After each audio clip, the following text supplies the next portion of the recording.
Raise your right hand for me. Do you solemnly swear or affirm the testimony you give will be the truth and nothing but the truth, so help you God? Yes, ma'am. You can lower your hand, state your name for the record. Flores. Why didn't you report? I mean, that's the least you can do. Basically, the passing of my father I kind of got lost. I was basically lost the whole time. I had nobody to talk to or ask for guidance or nothing. Any objection to the court reviewing the warrant? Because I haven't seen No, it. no, we'd be happy for you to do that.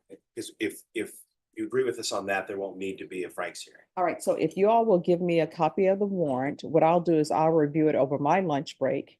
And if you all could be back here, because based upon my reviewing of the motions, I don't think it's going to take an hour. If you all will be back here by 1 o'clock, Yes. I will review things. I mean, I'll hear whatever motions y'all want heard. Okay, Thank just as far as the warrant, I do have a copy for, I'll provide that right now, but just so we're able to make a record when we come back. Yeah, oh, yes, no, yes. And then, Your Honor, just as a housekeeping matter, you'd indicated last night we could discuss the sealed motion today. Yeah, At some yeah, point, for this question, we'll do it before the jury comes in. Thank you. Thank you, Judge. Just an opportunity if we could perhaps have that with the reporter in chambers, given that now the gallery has Sure. as many people as it does. Oh, no, I'll have them step outside and we'll do it with their being here Thank you. on that motion. Judge, Appreciate it. and then just one last thing, the state did file a motion in limine in advance of the last trial setting. Does the court have a copy of that, or do I need to provide that? Yeah, you'll print Okay, that. I'll do that. And Judge, one issue, all of our notes when we were taking the jury are on the jury list, which we're happy for the court to maintain, both ours and the prosecution. May we make a copy of ours so we can have our notes? No, I don't allow to make copies of if your notes with regards to the jurors are on the jurors list where their information is, no. I believe there's a sour case out of the fourth court, our court, as well. Well, I mean, what I can tell y'all, I'm not gonna let y'all make copies of who the jurors are. If you have notes on that, you're not gonna be allowed to make copies of who the jurors are. Well, we're not looking for any of the personal information. If we can at least review them and take down the notes of our notes so that we can maintain that, that would be fine. Okay, I'll take a look at what the notes are and then I'll see. And can I leave you a highlighted copy of the two cases that say that we're entitled to that information? I mean, here's the thing. If somebody made notes and you want your specific notes, you can get your specific notes. But if you all are trying to, my notes are here, let me make a copy of it, just print a copy of it, and it's the jurors' names and everything, the answer is going to be no. No, what we'd like is, I do want to be able to put my notes together with whichever name the juror is, I'm not looking for the personal information. I don't want their address, any social security, nothing else. I just want to be able to look at my notes. And I think everybody, and have no objection to the state doing that. I'm happy to give you a copy of the fourth court's opinion. Sure, you can give me the copy of the fourth court's opinion. All right, thank you. Just before we step back, Yes. I'm sorry, I have one last thing. So I have provided defense with a copy of the NTIC, TCICs for state's witnesses. I have reason to believe that they've reproduced them, and so I'd like the court's ruling. All right, so here's the thing, the NCIC, TCIC, you all are not allowed to reproduce that. Well, Your Honor, the issue I would have is, first of all, we haven't reproduced anything. I was just handed. Okay, all right, so here's the thing. But I would just maintain under 3914 that this is the time that those things would at the utmost last minute have to be produced, and that there's no. Okay, so this is what I'm telling everybody. Number one, the NCIC, TCIC, you're allowed to review it. You're not allowed to copy it. That's going to be my ruling. You can't copy it. Are we allowed to keep the copy that they? I mean, you can review it, but you're not allowed to leave the courtroom with it. And let me just tell you why. And this is where I'm coming from. And I understand that people say sometimes, Judge, don't explain your reasoning, but let me explain my reasoning to you. Because it's not legally, it's not allowed. You're not allowed to make copies. You're not allowed to take it from the room because of the sensitive information that's on there, and also because access to NCIC, TCIC, that's limited. And if people don't want it to be limited, people need to take that up with the legislature. And I believe with respect to the jury list, the law is precisely the opposite, but I'll give you those cases. All right, thank you. Thank you. All right, thanks. All right, so this case. 2024, are you ready to proceed? Sure. Court is calling 2024 CR 0663 State versus Flores. Could I have parties announce? State, Ashley Jones. defense, Justin. and are you Mr. Flores? Yes, ma'am. Did you review the document entitled Motion to Revoke Community Supervision with your attorney? Did you understand it? Yes, ma'am. Are you the same Flores who was placed on community supervision in 2024 CR 0663 for the offense of continuous violence against the family on March 26, 2024 for 5 years? Yes, ma'am. All right, state. Yes, the state is gonna proceed on violation condition number 4.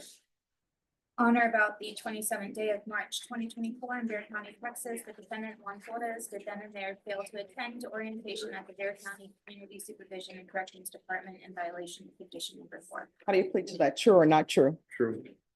Did you understand by pleading true to violation of condition number 4, the court could find it true, grant the motion, and sentence you to 5 years in the prison?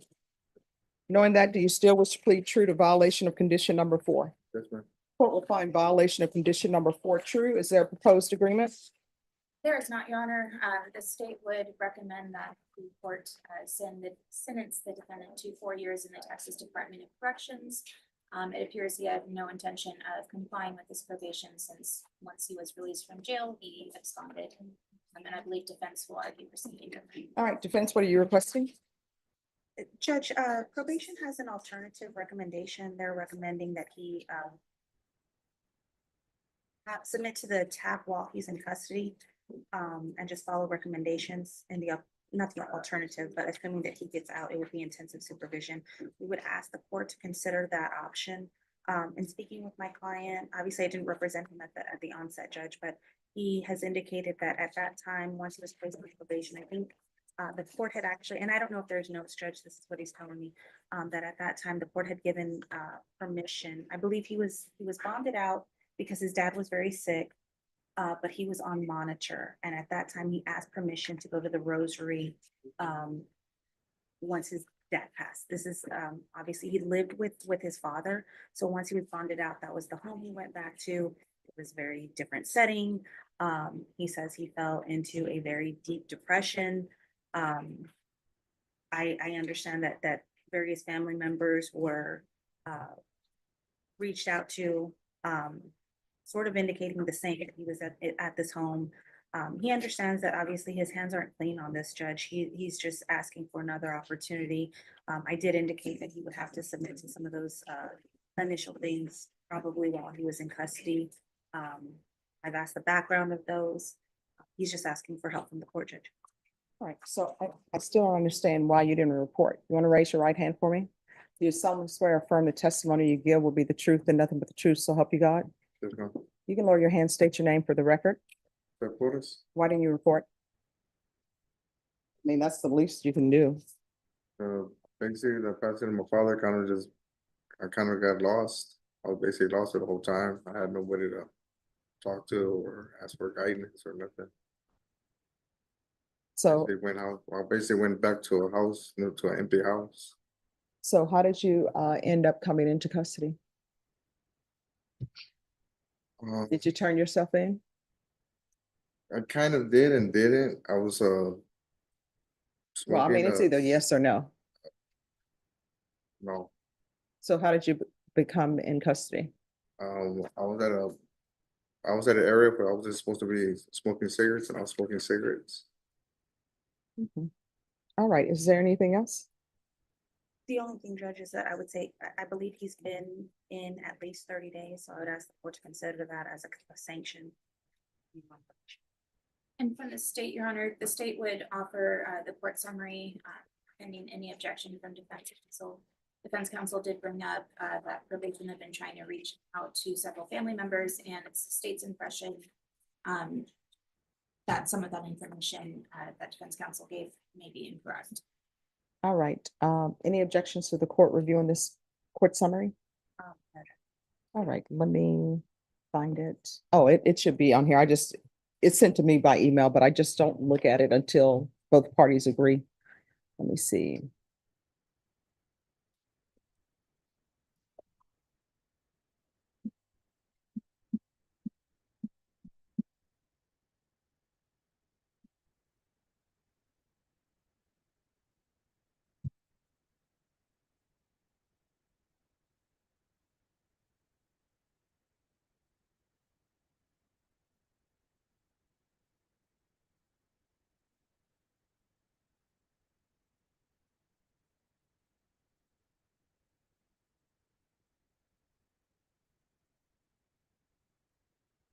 All right, is there anything else? All right, the court is going to find violation of condition number 4 true. The court is going to grant the motion. The court is going to sentence you to 4 years in the prison, give you credit for any time served. There's an affirmative finding of family violence. There's to be no contact with Kimberly Destiny Ortiz. And I'll recommend the therapeutic community. Did you review the document entitled Trial Court Certification of Defendant's Rights to Appeal with your attorney? Did you understand it and sign it? Because this is a plea bargain agreement, because I followed your plea bargain agreement, and because I'm sorry. It's a long day. All right. So you reviewed the trial court certification? Yes, ma'am. Did you sign it? Yes, ma'am.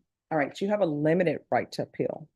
And that right to appeal is as it relates in the allegations in the motion, not the fact that you were on probation. Do you understand? Yes, ma'am.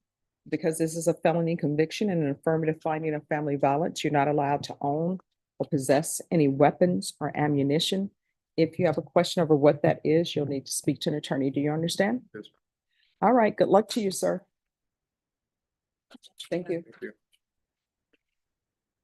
Juan Flores stands in court, facing the full consequences of his actions. Already on community supervision for continuous family violence, he is accused of violating condition number 4, failing to attend a mandatory orientation with the County Community Supervision and Corrections Department. He pleads true to the violation, acknowledging the court's authority and accepting responsibility for his failure to comply. The stakes are clear. Non-compliance could mean a prison sentence. The state recommends a sentence of 4 years in the Texas Department of Corrections, emphasizing that Flores showed little intention of following probation once released from jail. Defense counsel steps forward, highlighting his personal struggles, the loss of his father, depression, and isolation. They ask the court to consider alternative supervision or a therapeutic program, emphasizing his desire to make amends and seek help. Flores himself speaks, explaining the difficulties he faced, the mistakes he made, and his willingness to correct his path. But the court focuses on accountability. Mental health challenges do not excuse failure to follow instructions, especially when the safety of others and the integrity of probation are at stake. After reviewing probation reports, family statements, and supporting documents, the court rules violation of condition number 4 is true, and the motion to revoke community supervision is granted. Flores is sentenced to 4 years in the Texas Department of Corrections, with credit for time served. There is an affirmative finding of family violence.